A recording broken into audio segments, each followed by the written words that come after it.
বিসমিল্লাহ। অনেক জল্পনা কল্পনার অবসান ঘটিয়ে সবশেষে আমরা জানতে পারলাম এটা কোনো ফল না, এটা হচ্ছে অনেক দামি একটা মশলা।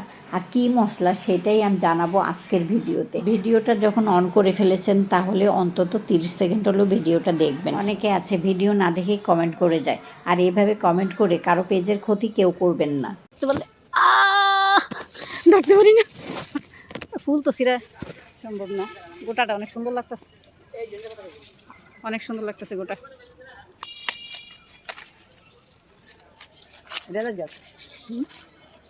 কই গ্রান নাই তো, কোনো গ্রান নাই। এটা অন্য কোনো গাছ হবে। আমি এই প্রথম দেখলাম। আগে তো না, এই যে একটা ডোগা, এটা কাটতে কলপ দিবেন, কলপ দিয়ে এটা হলে আপনি লাগাই দিবেন টবের মধ্যে, সুন্দর হবে। কে এইভাবে আর দেখি না, এই প্রথম দেখলাম। এমনি গাছ তো দেখছি চিকন চিকন, কিন্তু এত মোটা, এত হলুদ গাছের পাতার মতো বড় বড় পাতা, এগুলো এরকম দেখিনি কোনো সময়। এটা দেশি এলাচ।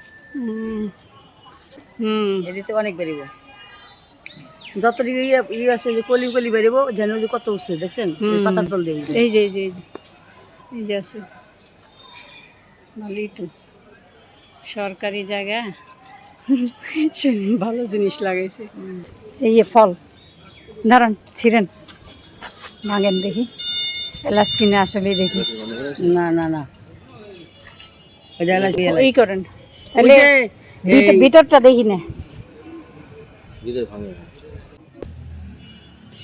বুদ্ধি কত গবেষণা করতেছি আমরা এইটারে নিয়ে, আসলে যে এটা কি ওই কাটছে তো।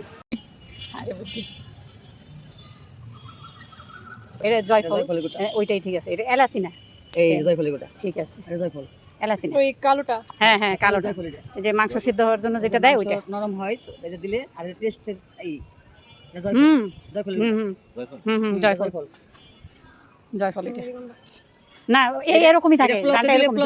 জয়ফল, জয়ত্রী এমনই থাকে। মুখ মেরে নাই, হ্যাঁ প্লাউতে বাটে হয় তাহলে মুখ মেরে নাই, প্লাউ কম খেতে পারে। পাকা নিতে পারলে তো একটা লাগানো যেত। অনেক সুন্দর গান, সাথে মশলার সাথে দেখা হয়ে গেল গিলার মতন, মুরগির গিলার মতন।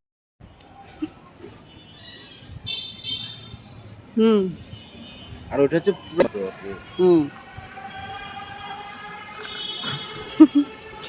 কত গবেষণা করতেছি আমরা এইটারে নিয়ে। আসলে সব জল্পনা কল্পনার অবসান ঘটিয়ে দিল একটা ভাই এসে। ওই ভাই আমাদের সব কথা শুনে উনি ইউটিউব সার্চ দিলেন, সার্চ দিয়ে দেখলেন যে এটা হচ্ছে কালো বড় যে এলাচগুলো আছে সেই এলাচটা। আমরা তো অবাক হয়ে গেলাম, আসলে আমরা এত কালো এলাচ, এত গবেষণার পরে অবশেষে জানা গেল এটার নাম কি।